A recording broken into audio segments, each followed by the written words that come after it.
को माइक पर बुलाया गया और उन्होंने कहा कि मेरी उम्र हो गई है इस वक्त 58 साल, शायद 2 साल बाकी हैं मेरे रिटायरमेंट में। मैं ज़िंदगी में पहली मर्तबा इस सच्चाई को मैंने सुना है कि क्यों माला अर्पण मुसलमान या मौलाना लोग नहीं करते।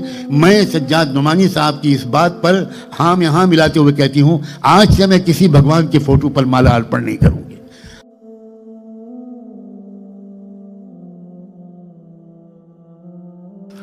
एक बार 2 अक्टूबर को एक मर्तबा गांधी जयंती मनाई जा रही थी हमारे यूपी के एक शहर में। बहुत बड़ा सम्मेलन था, मुझे भी चीफ गेस्ट की हैसियत से बुलाया गया। मैं बहुत इज्जत समझकर खुशी के साथ वहाँ गया। वहाँ एक बहुत बड़ा फोटो लगा हुआ था महात्मा गांधी का। तो प्रोग्राम शुरू जब होने लगा तो जो स्टेज सेक्रेटरी थे उन्होंने अनाउंस किया कि सबसे पहले महात्मा गांधी की इस तस्वीर पर नुमानी साहब माला अर्पण करेंगे। तो मैंने फौरन माइक मांगा और मैंने कहा मैं हरगिज माला अर्पण नहीं करूंगा। अब सारा ऑडियंस बहुत हैरान, कुछ गुस्से में, कुछ परेशान। मैंने कहा कि जब मेरी बारी आएगी तब मैं इसको पूरा एक्सप्लेन करूंगा, आप लोग घबराइए नहीं कि मैंने क्यों इनकार किया। तो लोग बेचैन हो गए और मुझे जल्दी बुलाना पड़ा ऑर्गेनाइजर्स को। मैंने कहा कि देखिए, किसी व्यक्ति की इज्जत के 2 तरीके होते हैं।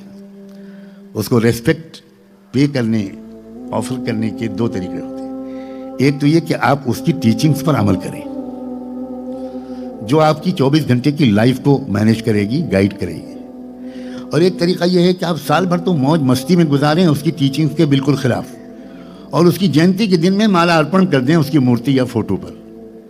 मैं इस दूसरे तरीके को इंसल्ट समझता हूँ, ये रिस्पेक्ट नहीं है, ये मजाक है, मजाक। और ये मत समझिएगा कि मैंने महात्मा गांधी की तस्वीर पर माला अर्पण करने से इनकार किया है।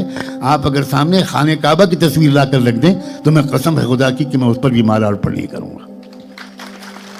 अगर आप सरकार मदीना के गुंबद खजरा की तस्वीर लाकर सामने रख दें और मुझसे कहें कि उस पर हार पहनाऊं, मैं कभी नहीं पहनाऊंगा। हाँ, मैं ये कोशिश जरूर करूंगा कि अपने मालिक और उसके आखिरी रसूल की शिक्षाओं पर अमल करते हुए दुनिया से जाऊं। आप यकीन रखिए, वो जो सभा थी जिसमें 90% हिंदू लोग थे, वो खड़े हो गए और उन्होंने खड़े होकर स्टैंडिंग ओवेशन के साथ 2, 4, 5 मिनट तक तालियां बजाईं। यहाँ तक कि मेरी स्पीच के बाद उसमें से एक खातून जो एक कॉलेज की प्रिंसिपल थी, उन्होंने आकर स्टेज पर कहा कि मैं 2 मिनट कहना चाहती हूँ, कुछ मुझे इजाज़त दीजिए। उनको माइक पर बुलाया गया और उन्होंने कहा कि मेरी उम्र हो गई है इस वक्त 58 साल, शायद 2 साल बाकी हैं मेरे रिटायरमेंट में। मैं ज़िंदगी में पहली मर्तबा इस सच्चाई को मैंने सुना है कि क्यों माला अर्पण मुसलमान या मौलाना लोग नहीं करते। मैं सज्जाद नुमानी साहब की इस बात पर हाँ में हाँ मिलाते हुए कहती हूँ, आज से मैं किसी भगवान के फोटो पर माला अर्पण नहीं करूँगी।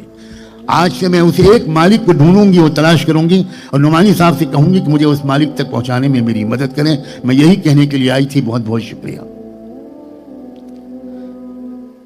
आधार है एकता का। सबसे पहले इस बात को सही तरीके पर जानना और मानना है कि हम सब एक मालिक के बंदे हैं और वो मालिक है कौन, और उस मालिक को उसके असली नाम से लेने में हम हिचकिचाएं नहीं। मेरा इशारा समझिए, खासतौर पर सिख हजरात। उस मालिक का नाम जब बाबा गुरु नानक अल्लाह ले रहे हैं तो आज के सिख उसको अल्लाह कहते हुए क्यों घबराते हैं? जिसके दिल में ईमान होता है वो उस मालिक के सिवा किसी से नहीं डरता, और जो किसी और से डरता है इसका मतलब है कि अभी उसका ईमान कच्चा है।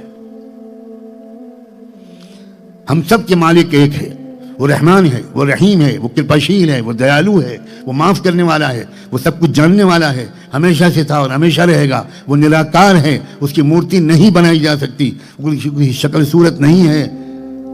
तलाश करो, उसको ढूंढो।